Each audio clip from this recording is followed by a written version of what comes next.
Bonjour à toutes. Alors aujourd'hui, ça fait quasiment 7 mois que cette aventure a commencé. 7 mois de galères, d'interrogations, de belles surprises aussi. D'ailleurs, en parlant de surprises, je tenais à remercier une fois encore ceux qui ont participé à la cagnotte. Je pense à Jérôme et tout particulièrement à Patrice, que j'avais eu le plaisir de rencontrer d'ailleurs cet été devant la voiture, puisqu'il a la chance d'habiter ici, donc c'était plus simple pour une rencontre. Alors, donc un grand merci à toi pour ta participation. Alors, merci aussi à ceux qui, je sais que cette semaine, il y en a quelques-uns qui se sont fait plaisir en achetant sur la boutique. Voilà. Tout ça, ça se concrétise dans un mois, à l'heure qu'il est, on sera en course. Voilà, bon, j'ai pas terminé la voiture, ça va venir. Il reste, comme je vous le disais la dernière fois, encore plein de petits détails que malheureusement je suis obligé de régler. Alors c'est sûr, ça fait pas des vidéos très spectaculaires, mais pour ceux qui ont envie de se lancer dans une aventure comme celle-ci, alors pas nécessairement une reconstruction de voiture de course, mais simplement une restauration, voilà, c'est aussi un moyen de leur montrer que les finitions, ça prend beaucoup de temps. Voilà. Puisque je suis dans les remerciements, je tenais à remercier Nico et Angélique qui gèrent une société de vente de produits de rallye qui se trouve ici en Corse. Ils m'ont obtenu ces fameuses mousses pour le réservoir. C'est de la mousse FIA anti-déflagration qui est obligatoire. Voilà, donc je l'ai reçu, commande passée et reçue très vite. Voilà. Pour le reste, je ne vous en dis pas plus. Il paraît qu'on garde le meilleur pour la fin. Donc ça marche aussi ici. Voilà. Donc place aux images, faites-vous plaisir. Et quoi qu'il advienne, de toute façon, jusqu'au Tour de Corse, vous allez me supporter encore tous les samedis matins. Allez, bonne journée et à bientôt.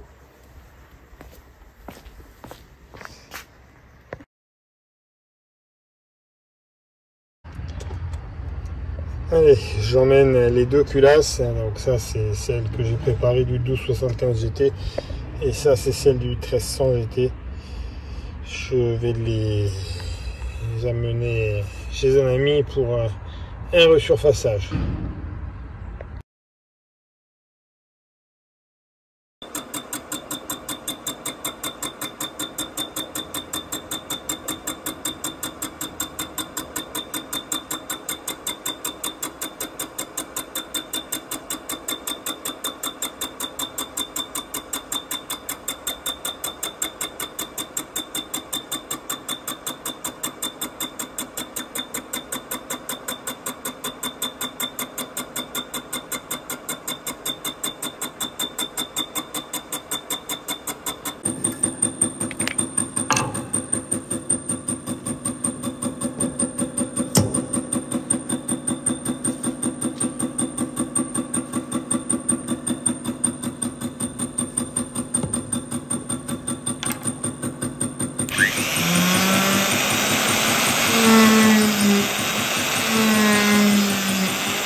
On voit clairement ce qu'il va falloir que j'enlève. C'est un peu moins flagrant sur les admissions, mais sur les échappements, c'est clair qu'il y a de la marge. Donc, j'ai mis mon compresseur, ma petite Dremel, et je vais attaquer.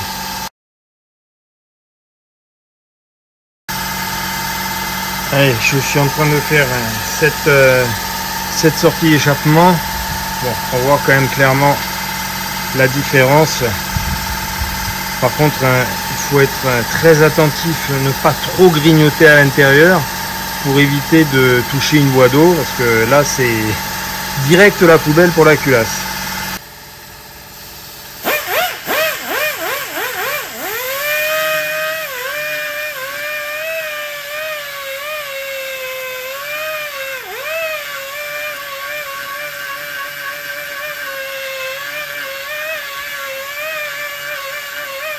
Là on voit clairement tout ce qu'il faut enlever en comparaison. Alors ici on voit quand même la différence. Après une fois encore, je n'insiste pas trop pour ne pas avoir la désagréable surprise de percer une voie d'eau, parce que alors là ce serait vraiment la catastrophe.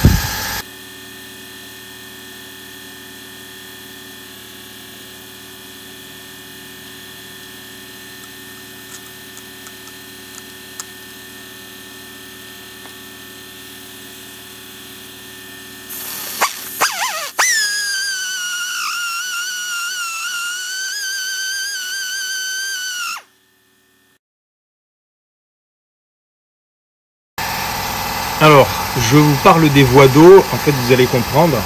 Donc les parois ici, là, de ce côté-là, si vous regardez bien, voilà, le trou que j'ai là, les deux trous que j'ai ici, correspondent à des voies d'eau.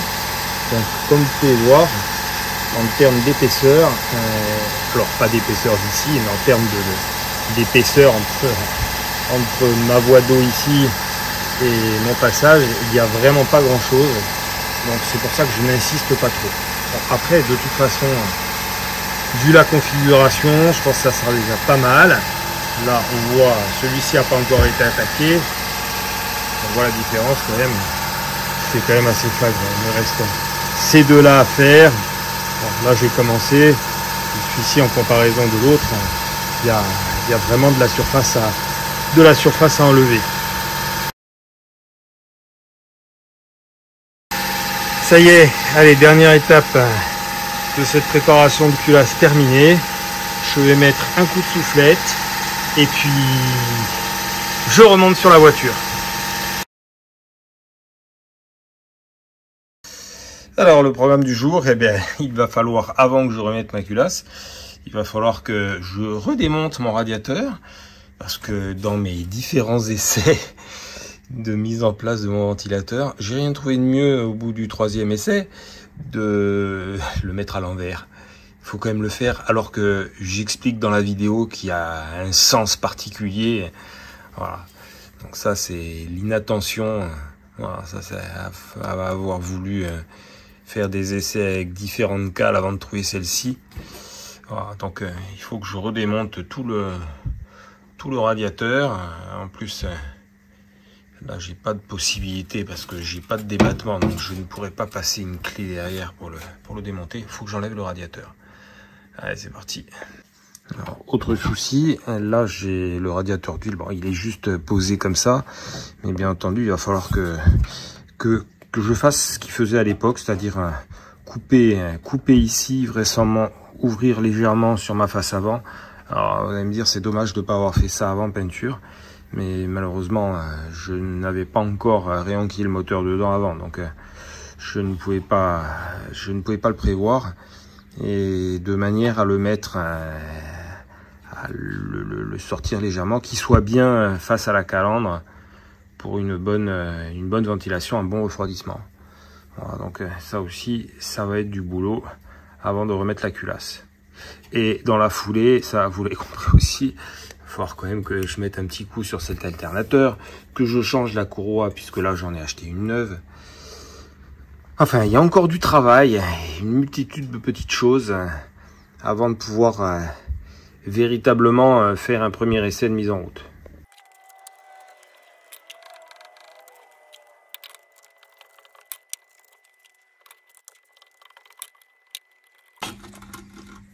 Voilà. Alors, si on regarde attentivement sur l'hélice, donc c'est marqué ici, Voilà, il y a marqué Engine Side. Ici, je sais pas si on ne le verra pas à l'image.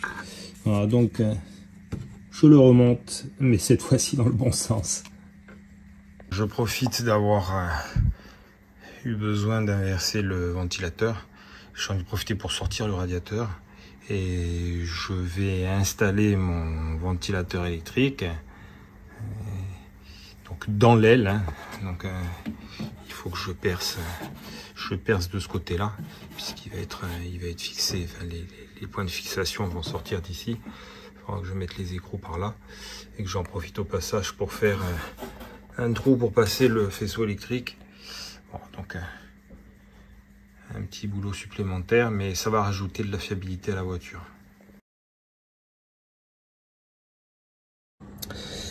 Alors, je vais recaler mon arbre à cam pour une raison toute simple. J'ai eu un doute en le montant avec mon ancien comparateur qui s'est avéré ne plus être précis. Voilà, tout simplement. Donc j'ai acheté un comparateur numérique, voilà, et du coup je vais recontrôler la distribution. Alors ici j'ai fait, on la voit, une marque qui correspond donc au point mort haut. Après il faut que j'aille à 107 degrés pour que ma tige de culbuteur ici soit au sommet de la cam. Alors là on est sur la cam qui correspond à l'admission du cylindre numéro 1.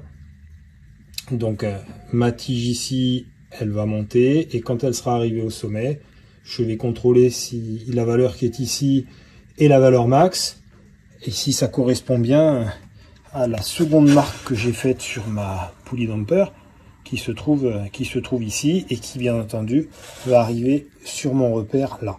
Et si cette marque, quand cette marque ici va arriver là, si au niveau de mon comparateur je ne suis pas à la valeur max, à ce moment-là il va falloir que je redémonte tout le cache ici pour régler mon arbre à cam avec mon système vernier de distribution réglable. Voilà. Donc ça demande un petit peu de temps que j'avais pas nécessairement programmé, mais c'est aussi ce qui va donner les performances du moteur, c'est la précision des réglages. Et là, de toute évidence, avec les réglages que j'ai jusqu'à présent, je n'étais pas bon. Par contre, c'est d'une sensibilité, c'est impressionnant.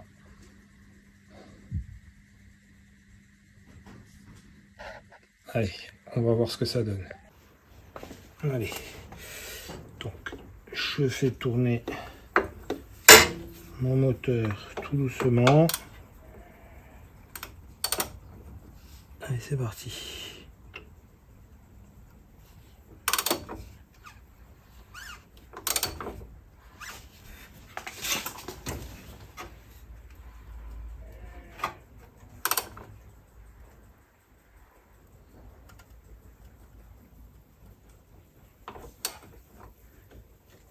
Je suis plus très loin de ma seconde marque.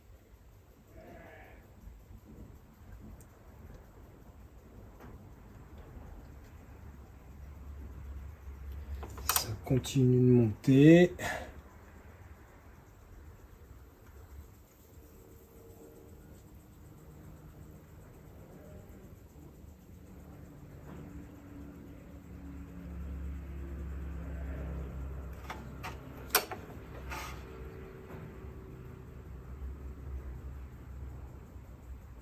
Ah, ça redescend et je vais vous montrer ça. Comme vous pouvez le voir, je ne suis pas sur ma deuxième marque, donc mon réglage n'est pas bon. Donc il va falloir que je démonte et que j'ai mon pic au comparateur quand ma marque sera là. Donc là, bon, il faut que je rattrape quand même. Ça représente quelques degrés.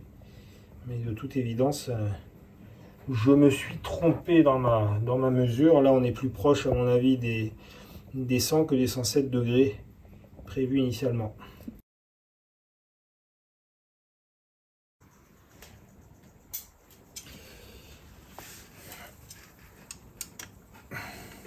Alors là, je fais tourner l'arbre à cam que j'ai libéré, donc il n'est plus relié à la distribution. Et je vais chercher le point le plus haut. Donc là, je recule 0,8, donc je repars en avant. Toute évidence, on a un point haut ici à 0,17. Si je recule un tout petit peu, je bascule à 0,15, 0,16. Si j'avance à peine, je rebascule en dessous. Voilà, donc mon point le plus haut, il est là. Donc il ne me reste plus. Je vais vous montrer ça. Donc je vais installer ce petit cylindre. Il faut que je cherche la correspondance au niveau des trous ici. Ceux qui sont bien en face, et ben c'est le bon calage.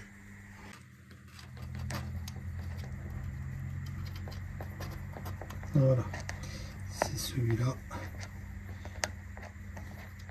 Il ne me reste plus qu'à mettre ma rondelle, mon écrou, et je remets le cache de distrib.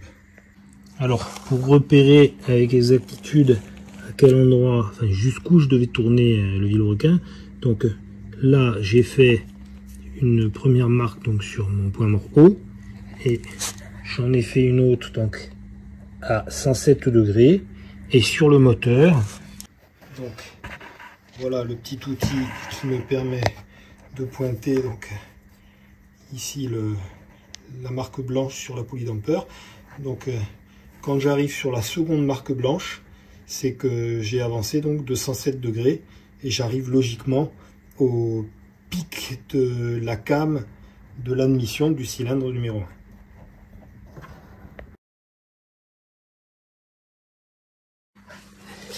Alors on continue dans les petites galères et les adaptations. Donc ça, comme je vous ai expliqué, c'est un ventilateur d'origine de Mini, mais les Mini dernière génération, avec un ventilateur donc en complément dans l'aile. Le seul souci, c'est que en lieu et place, pour pouvoir faire passer le ventilateur, il y a dans la joue d'aile, il y a un gros rond, un gros trou. Sauf que moi j'ai une grille d'origine et que j'ai pas du tout envie de couper cette grille. Donc ce que je fais, c'est que je rallonge mes vis.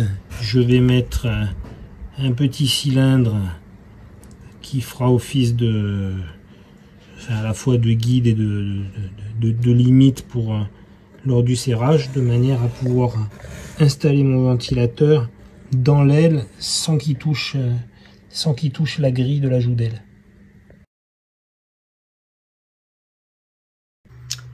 Bon, ça y est, le ventilateur est fixé. Maintenant, il me reste à percer ici pour passer le faisceau électrique que je ferai passer dans l'habitacle.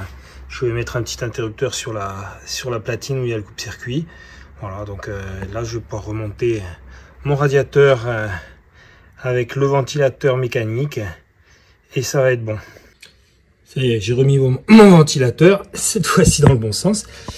Alors, au passage, vous remarquerez que j'ai été obligé de remettre la fameuse scale que je m'étais embêté dans un épisode précédent où je m'étais embêté à usiner, et pour qu'au final elle soit remisée dans une boîte avec d'autres rondelles. Et finalement, j'en ai besoin. Simplement parce que quand on inverse le ventilateur, l'axe central est plus reculé de ce côté-là. Donc du coup, voilà, je n'ai pas perdu mon temps il y a quelques semaines à bidiner cette pièce. Maintenant, elle me sert. Alors, grosse partie, la mise en place du radiateur d'huile. D'origine sur les Cooper S, il y a un petit radiateur d'huile, c'est un 10 rangs. Bon là on est sur du 13 rangs. Donc, 13 rangs pour un meilleur refroidissement de l'huile. Le problème c'est que il n'y a pas beaucoup de place. Bon là faites pas attention à l'alternateur qui va avoir droit à un gros coup de nettoyage. Voilà, donc si on regarde des documents d'époque, souvent ils avaient tendance à découper la face avant ici, voire carrément à sortir le radiateur d'huile vraiment à l'extérieur, même sans mettre de calandre, ou alors la calandre derrière. Bon, moi je voudrais faire quelque chose de discret, donc je vais être obligé de couper ici. On va faire attention à ma peinture. Je mettrai, je pense, un petit joint pour éviter que la peinture ne s'écaille par la suite.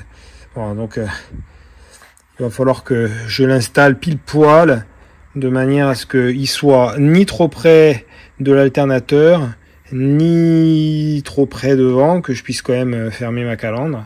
Voilà, donc travail du jour.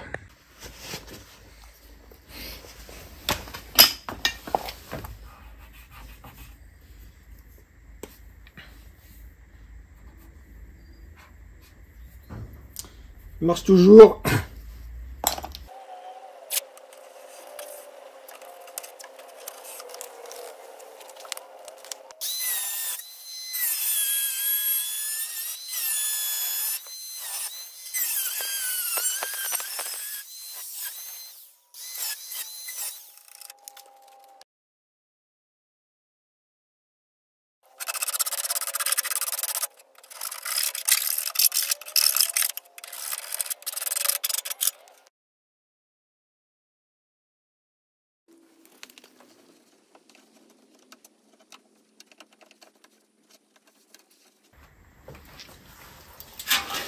Allez, on va faire un essai à blanc pour voir ce qu'on voit visuellement de l'extérieur.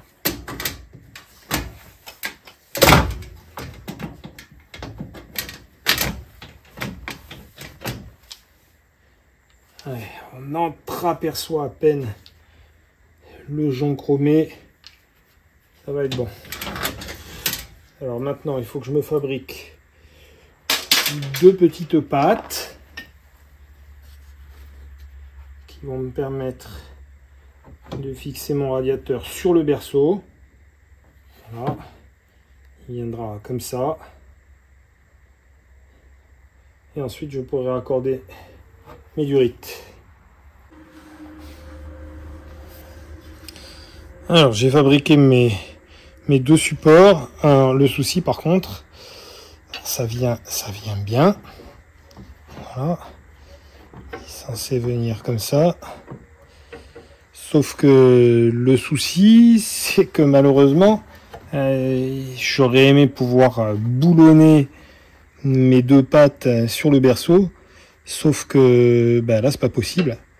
La seule solution pour arriver à le boulonner, il faudrait que je démonte le berceau pour pouvoir ensuite percer en face. Là, la seule solution que j'ai qui soit à la fois rapide et efficace, ça va être de souder mes 2 pattes sur le berceau.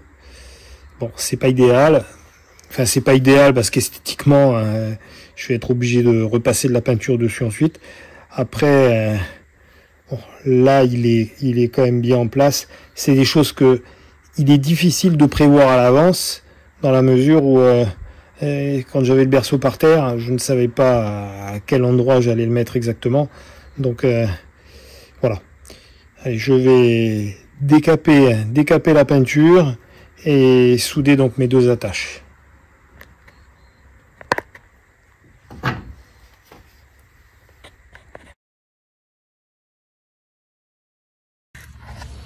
Alors, je sais que ces derniers temps là, certains trouvent que mes vidéos sont un peu rébarbatives. Bon, je peux le comprendre, hein. C'est compliqué dans la mesure où on n'est plus dans le spectaculaire, on est dans la restauration classique, donc d'arriver à montrer des choses vraiment spectaculaires, c'est plus compliqué. Bon, il y aura la remise en route, mais en attendant, avant de pouvoir remettre en route, je suis obligé, une fois encore, de de restaurer et de tester toutes les pièces que je vais installer sur cette voiture. Alors là, on est sur les premières générations d'alternateurs. Il se trouve que c'est celui-ci que je vais mettre. Bon, il sort de mon stock. Le problème, c'est que je n'ai absolument aucune idée s'il fonctionne ou pas. Donc, il va falloir que je le teste. Et pour ça, je vais vous montrer comment je fais pour tester si mon alternateur il débite ou pas. Voilà, donc je vais commencer par sortir le cache derrière et nettoyer mes cosses, parce que là je suis pas certain que le courant arrive à passer convenablement sur des cosses aussi rouillées que ça. Alors voilà mon montage pour tester l'alternateur. J'ai récupéré sur un vieux faisceau qui me sert de banque de pièces, de banque de fils. J'ai récupéré donc la connexion à l'alternateur avec donc je l'ai relié au plus. Ça c'est le fil d'excitation qui va également sur le plus, et j'ai relié le corps à la masse. Voilà, là j'ai branché mon multimètre. On est à 10,4, enfin 10,14. Donc je vais faire tourner l'alternateur. Alors comme la poulie est plus petite que la poulie damper, en général quand on est à 700-800 tours minute, on peut estimer que on va être sensiblement au double. Je pense aux alentours des 1500 tours.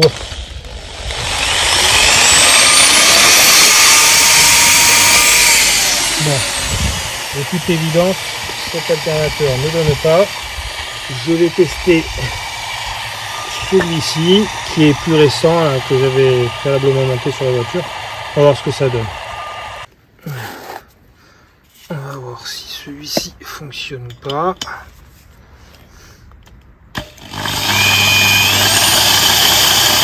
Bon, celui-ci marche.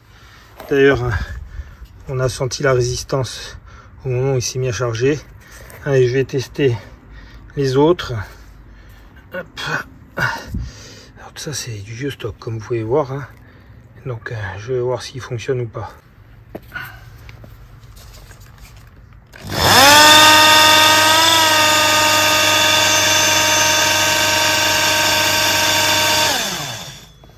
Celui-ci charge aussi.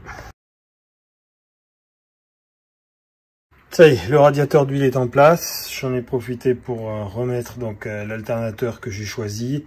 Je lui mets un petit coup de propre rapide. Je vous cache pas que là j'ai plus vraiment le temps de m'attarder sur ces pièces là pour leur donner un aspect du neuf. Je pense qu'il me manque une bonne semaine pour pouvoir peaufiner ce genre de détails. Voilà, là je vais refixer le démarreur et puis on va faire un essai avec la calandre. Allez, le radiateur est en place. Ça passe nickel. Juste on s'aperçoit sur la calandre, mais voilà, il n'y a rien qui dépasse. C'est parfait.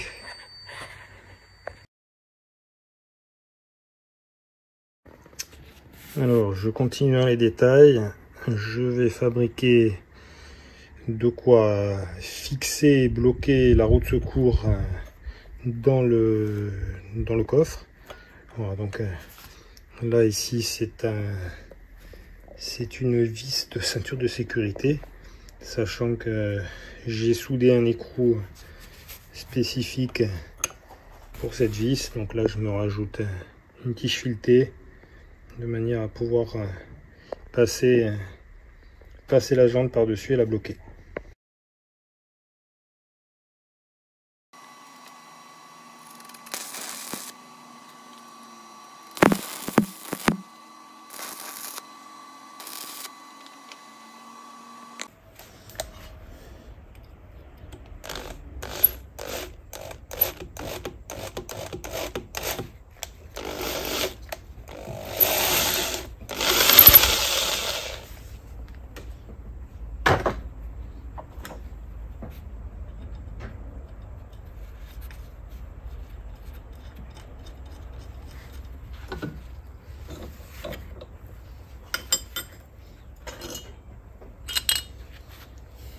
Voilà, mon système pour la roue de secours est prêt.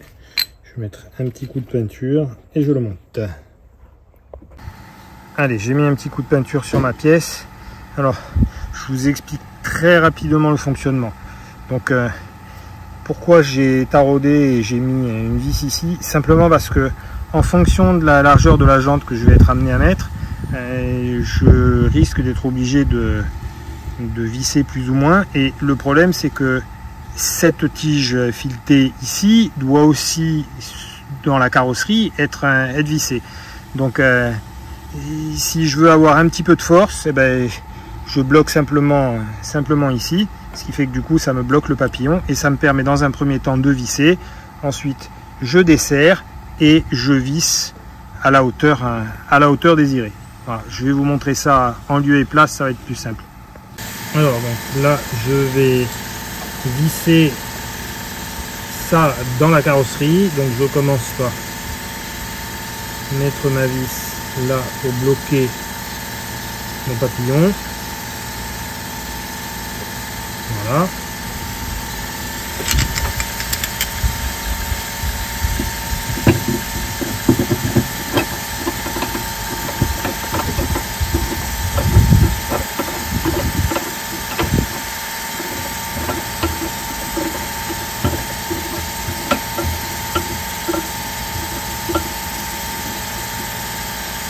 Alors, si j'ai besoin de monter une jante, parce que pour l'instant là j'ai celle-ci, mais vraisemblablement elle va passer sur la voiture le jour de la course, puisque ce sont des jantes larges.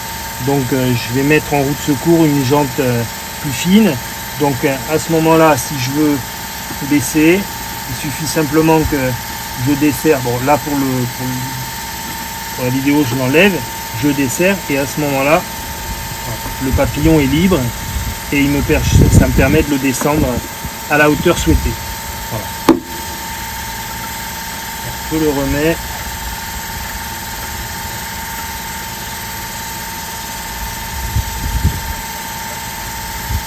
Voilà.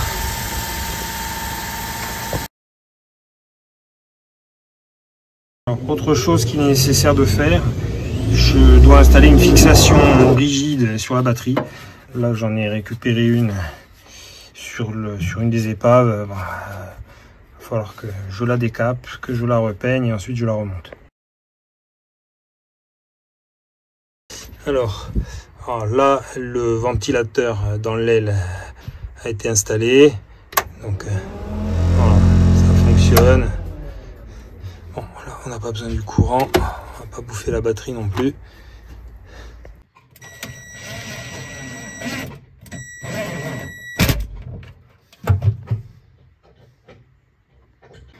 Ça y est, j'en ai terminé donc avec mon compartiment arrière.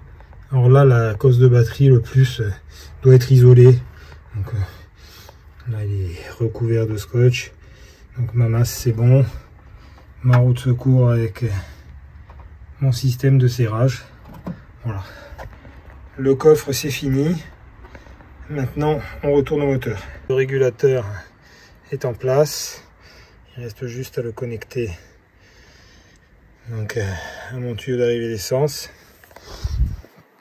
Voilà, pareil, là, le reniflard il a été sablé, repeint. Donc là tout est en place. Il me reste plus que la culasse. Mais là je vais vous expliquer un petit peu la raison pour laquelle je ne l'ai pas remonté aujourd'hui. Alors, on va reprendre. J'adore. Je commence par alors et je ne sais pas ce que je vais dire. Non, j'exagère un peu. Donc, je reprends. Donc, cette culasse qui désormais, donc, a priori est terminée. En fait, elle ne l'est pas. Pour une raison toute simple. Et d'ailleurs, je remercie un des abonnés qui se reconnaîtra parce que il m'a mis le lien. Il m'a mis le lien vers une vidéo YouTube sur l'intérêt de faire un rodage de soupape. Et j'ai appris quelque chose. On apprend à tout âge. Je n'ai aucune prétention, mais c'est vrai que depuis que je fais de la mécanique, donc il y a une trentaine d'années, j'étais toujours parti dans l'idée que en cas d'usure des sièges de soupape, la meilleure solution pour les rattraper, c'était de faire un rodage. Or, là, on est sur une voiture de course. Donc, bon, on fait en sorte que ce fameux rodage soit véritablement efficace. Et donc, j'ai regardé cette vidéo dont le lien m'a été donné. Et sur cette vidéo, il y avait, en gros, ils expliquaient pourquoi il ne fallait pas roder. Enfin, en tout cas, ils expliquaient pourquoi le rodage devait être une phase de finition exclusive et en aucun cas un moyen de rattraper une usure prématurée. Et sur cette vidéo, il y avait un lien, alors je vous cache pas, bon, je l'ai imprimé, hein, il y avait un lien vers un tuto qui a été réalisé. Alors, je ne vais pas m'approprier le travail des autres, loin s'en faut. Donc ça se trouve, on trouve ça sur le site www.pp-2cv, donc 2 chevaux.be. Je vous mets le lien en bas de la vidéo et c'est très très bien expliqué pourquoi physiquement c'est une erreur de vouloir rattraper une usure en faisant du rodage. Donc il préconise en fait une solution simple. C'est de refaire les sièges en premier lieu et à ce moment-là, alors dans l'absolu, refaire également les portées de soupape et à ce moment-là, faire un rodage dit de finition où en gros on va passer un tout petit peu de temps, 4-5 coups rapides, juste pour avoir une portée rodée qui va contribuer à une bonne étanchéité.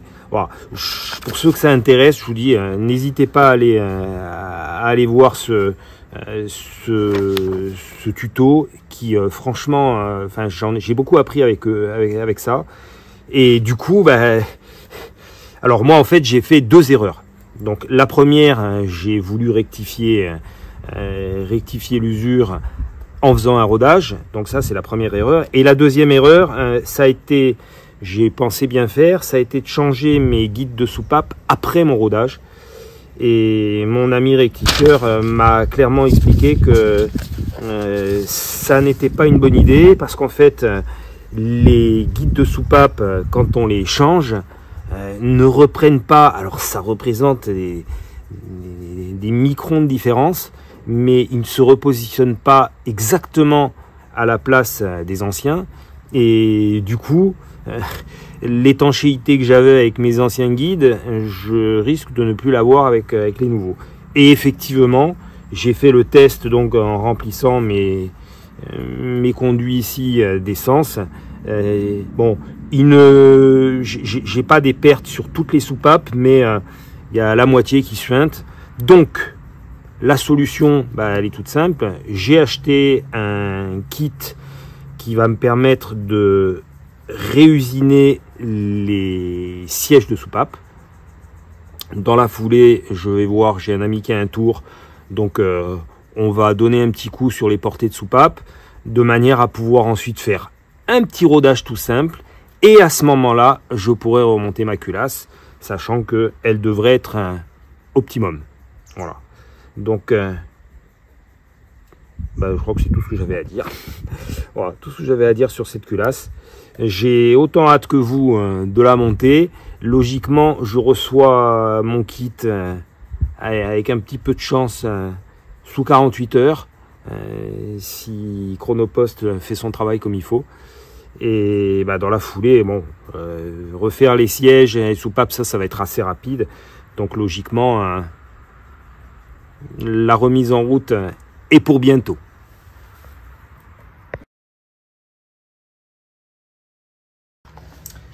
Bon, étant entendu que je ne vais pas pouvoir comprimer cette mousse pour la mettre dans mon réservoir, je vais donc la couper en cubes. Bon, là on est sur du 20 par 20, donc je vais la couper sensiblement en cubes de 10 par 10. Et je devrais pouvoir introduire mes morceaux par la goulotte du réservoir.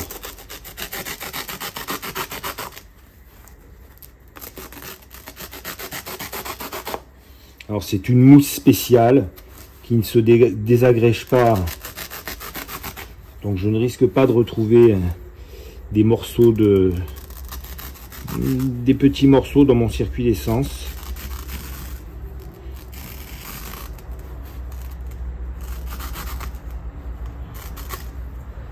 Et c'est une mousse aussi qui prend peu de volume. Elle est extrêmement alvéolée, ce qui fait que je ne vais pas, bon, je n'ai que 25 litres de contenance dans mon réservoir, ce qui n'est pas beaucoup. Ça va pas m'en prendre beaucoup. Je vais pas me retrouver avec un réservoir où j'aurai que 20 litres d'essence.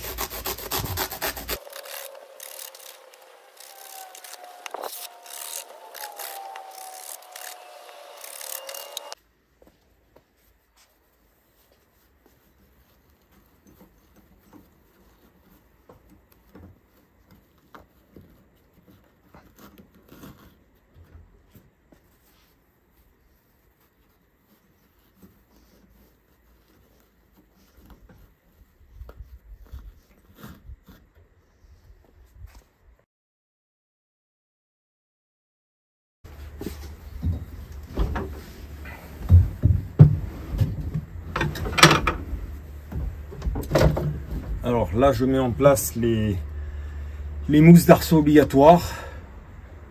J'ai dû juste vider un petit peu ici pour pouvoir passer sur ma jonction.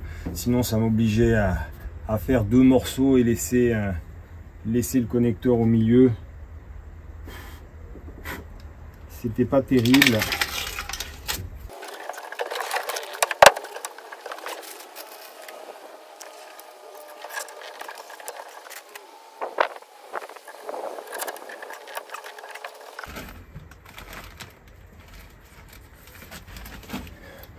Alors, juste pour info, j'ai un cintrage juste à cet endroit-là, ce qui fait que du coup, ça m'oblige à forcer sur la mousse et à la maintenir avec des risselants. Enfin, je dis des risselants, mis à part que ça s'écrit rilsant. Et voilà, quand on a pris de mauvaises habitudes. Hop.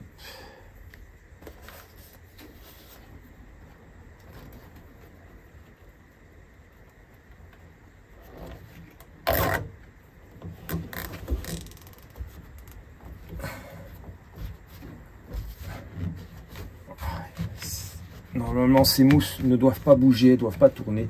Donc là, on est bon. Dans la série des détails dont je ne montre pas nécessairement la réalisation parce que ça prend beaucoup de temps, voilà, il s'avère que l'axe ici qui permet de bouger, donc ça c'est le bras qui va libérer le mécanisme d'embrayage. Et il se trouve que cet axe, donc qui était d'origine, hein, comme vous pouvez le voir, il est quand même bien usé. En plus, ça a ovalisé la partie du carter, ce qui fait qu'il y avait un jeu terrible ici. Et quand je débrayais en haut, en fait, le temps que ça rattrape le jeu ici, la butée n'appuyait pas suffisamment sur le diaphragme pour libérer le disque. Donc du coup, je pouvais pas passer je pouvais pas débrayer, je pouvais pas passer les vitesses. Donc ce que j'ai fait, c'est que j'ai agrandi l'axe de mon bras ici pour pouvoir passer une vis. Alors c'est une vis, toute cette partie-là n'est pas filetée, hein. Donc j'ai passé cette vis qui m'a permis de rattraper le jeu et j'en ai profité également. Alors là, je sais pas si on va le voir à l'image. Voilà, le bras ici, l'axe, mon axe ici, il a été rallongé. Voilà, il a été rallongé d'un centimètre de manière à ce que je puisse véritablement débrayer. Alors ça, voilà, ça m'a pris une bonne heure de boulot. Voilà. Après, on ne peut pas tout montrer à l'image non plus, mais ça fait partie de toutes ces choses qui font que ce projet met du temps à arriver à son terme. Voilà, donc, j'y arrive, on va y arriver. Alors, un autre exemple de détail qu'il a fallu régler. là, mon reniflard ici, comme vous pouvez voir, il passe, il y a 2 mm par rapport à mon servo-frein, mon master vac. Il a fallu en fait redémonter le master vac pour pouvoir modifier légèrement les points d'ancrage de manière à ce que je puisse passer ce reniflard, sans quoi il était embuté et ça c'était pas bon. Donc là on le voit, le master vac a été démonté, les trous d'ancrage ont été refaits ici de manière à pouvoir le rapprocher de la carrosserie. Et maintenant, ça passe. Alors, il n'y a pas grand-chose, mais voilà. Encore une petite chose qui a pris du temps et qui, bon, au final, le résultat est parfait. Mais voilà, c'est des choses malheureusement difficiles de les programmer à l'avance. Je vais vous en montrer un autre. Alors là, nous sommes sur le CN Block qui supporte donc l'échappement qui n'est pas encore en place. Comme vous pouvez voir, il y a une bande de ceinture de sécurité autour qui permet, en cas de casse du CN Block, en fait, ça le maintient en place. Voilà, ça, ce sont des techniques dérivées de la planche à voile, pour ceux qui connaissent, voilà, sur les dominos qui maintiennent le mât et la voile à la planche. On met un bout de sangle comme ça et ça évite qu'en cas de casse, on se retrouve avec une partie d'un côté, une partie de l'autre. Surtout quand on est en pleine mer, c'est pas ce qu'il y a de plus agréable. Allez, ils ont terminé avec les détails. Donc une sangle de remorquage à l'avant, il en faut une également à l'arrière. Donc ça y est, elle est en place. J'en ai a priori terminé avec tout ce qui touche spécifiquement à la sécurité. Là, au niveau de l'intérieur, tout est bon. Les mousses sont en place. Voilà, tout est terminé. J'ai remis les deux côtés. Bon, il me reste juste le fond à mettre. Et chose importante, il va falloir que je l'installe. Mais pour ça, ça va demander un petit peu de travail. Parce que vous l'avez reconnu, voilà le compte-tour de l'Austin 1300 GT que je souhaiterais installer sur la voiture. Voilà, la glace aussi elle est cassée. Je vais essayer avec tout ça. Ce sont les compteurs que j'ai récupérés donc sur la 1300 GT. Je vais essayer de faire un contour. C'est pour rester dans l'esprit d'époque avec un contour Smith. Je le mettrai derrière le volant. Après des contours j'en ai qui sont prêts à être montés. Mais voilà, si je pouvais sauver celui-ci, ça serait pas mal. On continue sur le remontage de la voiture. Donc là, je vais m'occuper de mon collecteur d'échappement sur lequel je vais mettre de la bande thermique. Alors, le rôle de cette bande thermique, il est double. Le premier, c'est qu'il permet de limiter les pertes de chaleur des gaz d'échappement, ce qui va augmenter leur débit et donc les performances moteurs, tout simplement. Et le deuxième, quand on connaît la Mini, qui plus est celle-ci qui n'a plus le moindre isolant, il n'y a plus de moquette, il n'y a plus rien, le collecteur il est juste à côté de la caisse et il faut avouer que ça va limiter les échanges thermiques entre la partie moteur et la partie intérieure. Il fait déjà suffisamment chaud dans une voiture de course pour que en plus on n'ait pas de la chaleur supplémentaire. Donc avec ma bande thermique, ça devrait faire l'affaire.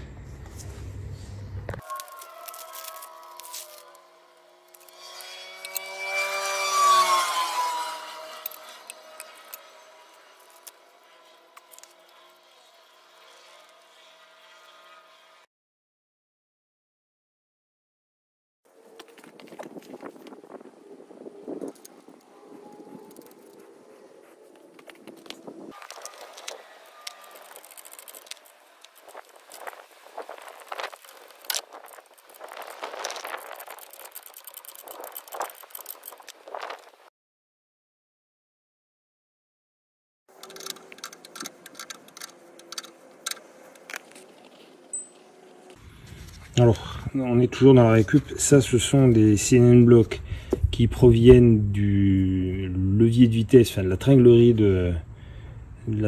de boîte sur les dernières générations de Mini. Donc c'est maintenu par 2 CN blocs. Bon, ils sont encore parfaitement utilisables, mais je vais m'en servir pour l'échappement, pour le fixer tout à l'arrière du berceau.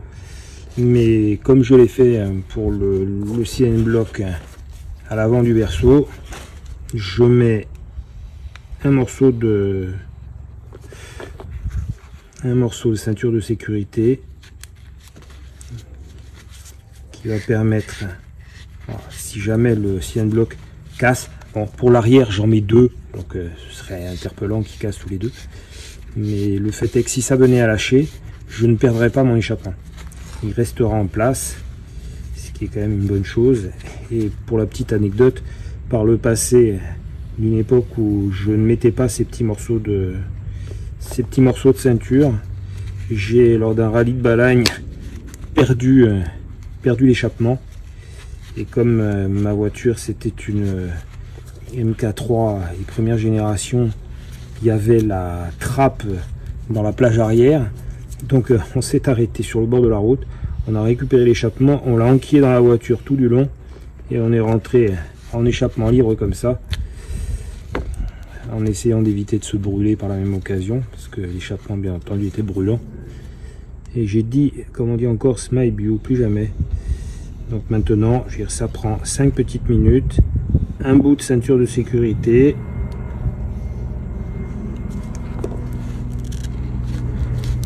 et on s'assure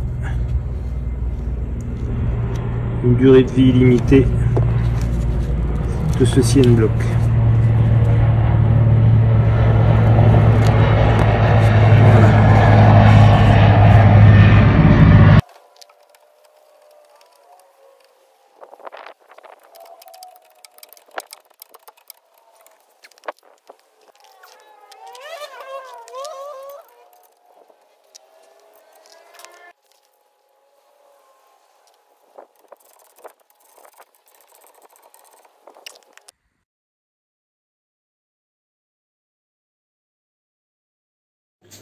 Salut Vincent et bonjour à tous. Bon, très content d'être une fois de plus avec toi pour t'apporter mon aide concernant évidemment la Mini. Donc là, ce coup-ci, je vais te fabriquer ça. Donc, un adaptateur pour que tu puisses passer tes durites de diamètre 6 sur ta pompe facette qui fait diamètre 8. Donc ici, ça sera diamètre 6, ici diamètre 8. Donc tu viendras brancher ta durite diamètre 6 ici et ta durite diamètre 8 qui vient de ta facette ici. Donc c'est un petit adaptateur réducteur. Évidemment, on va essayer d'utiliser une méthode conventionnelle ou pas. Moi, ou pas. Allez, c'est parti. Bon, tu te doutes bien que ça va être ou pas. Hein, ça va être une méthode à moi. Tu reconnais? Ben voilà, ça va commencer comme ça. Mais par contre, il se peut qu'il n'y ait pas la version, la brosse à poil demi-doux. Hein. Donc, il y aura une autre version. Allez, ça part de là. Bon, évidemment, on s'en doutait, on va utiliser le feutre magique. Toujours pareil, sur 20 mm, on va faire un diamètre 8. Et sur les autres 20 mm, on va faire un diamètre 6. Et percer de part en part, diamètre 4. Donc, on commence déjà. Allez, on continue. Donc voilà, les deux diamètres sont faits. Alors, petite variable, la couleur. Évidemment, le trou, diamètre 4. Hop, pas plus. Et pas plus. Voilà. On va passer à ça. Donc, déjà, en référence à la vidéo 30, si je dis pas de bêtises, ce sont des manchons thermo-rétractables. Ok, c'est écrit là. Et donc, qui dit rétractable, dit rétractation. Donc, on va utiliser des manchons rétractables pour rétracter la matière. Ouais, ça se dit. Donc, rétracter la matière là, et pas là, évidemment, il n'y a pas le feutre. On choisit le bon diamètre. On insère la pièce à l'intérieur. Donc, dedans. Hop. Alors, faut pas effacer, bien évidemment.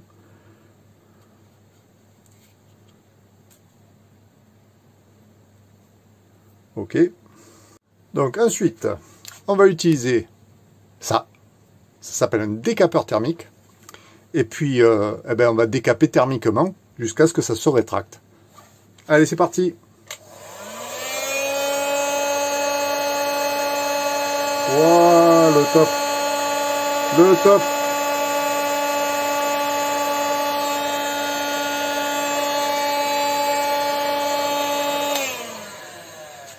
Et est-ce qu'on n'est pas sur une utilisation particulière des manchons rétractables? Ça rétracté là, diamètre 8, c'est pour ça il faut rester moins là, hein, et diamètre 6 là. Et normalement c'est bon. Ah, j'oublie un truc, c'est le trou. Pour le trou, on va utiliser un autre outil, la soufflette. Petit diamètre, on se met à l'extrémité. Et voilà, ça c'est fait. Voilà, un trou, les diamètres, c'est parfait. Il n'y a plus qu'à déballer. On va essayer de ne pas se découper un doigt, si possible. Bon, si en plus les lames coupaient bien.